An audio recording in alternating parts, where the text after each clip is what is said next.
শীতের কয়েকটা প্রধান সবজির মধ্যে একটা হচ্ছে বাঁধাকপি।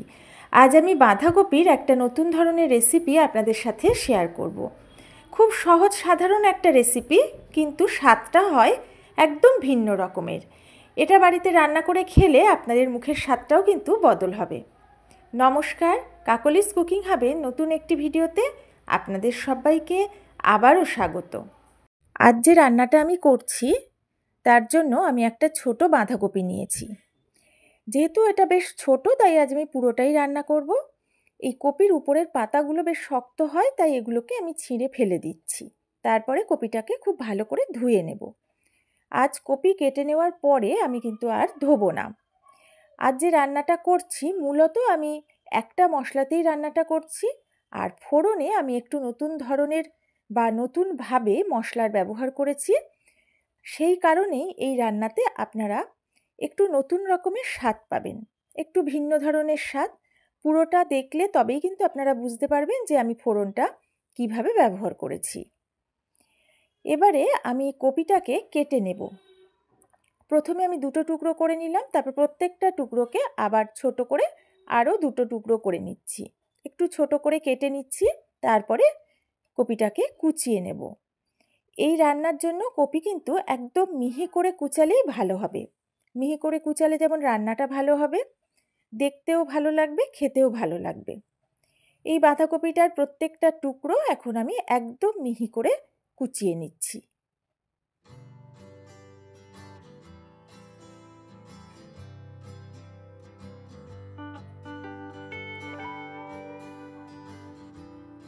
সম্পূর্ণ বাঁধাকপিটা দেখুন ঠিক এইভাবে একদম মিহি করে কুচিয়ে নিয়েছি, কুচিয়ে একটা বাটিতে তুলে নিয়েছি।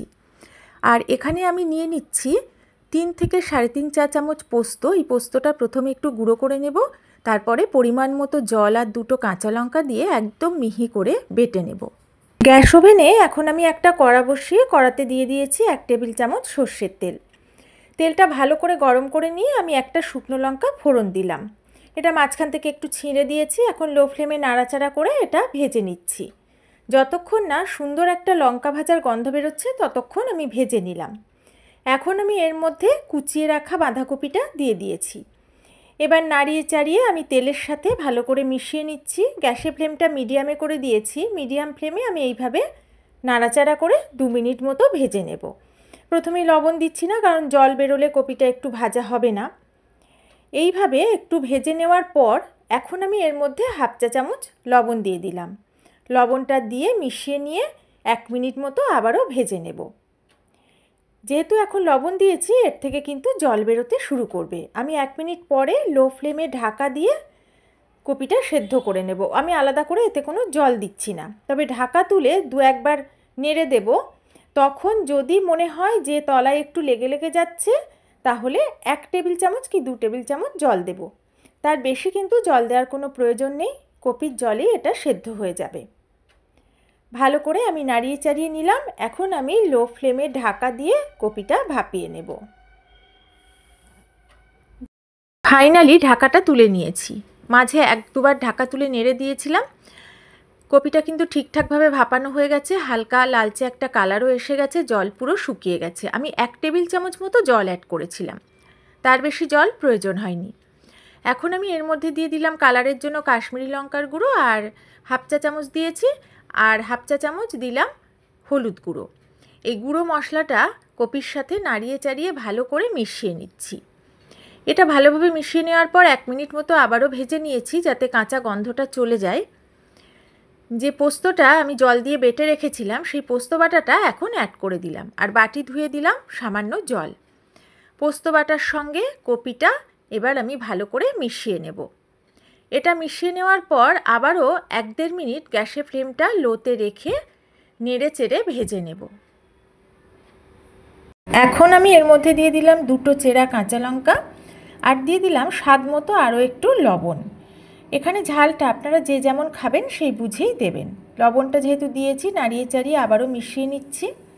এটা মিশিয়ে নেওয়ার পর লো ফ্লেমে ঢাকা দিয়ে 2 মিনিট রান্না করে নেব, যাতে মশলার সাথে কপিটা ভালোভাবে মজে যায়।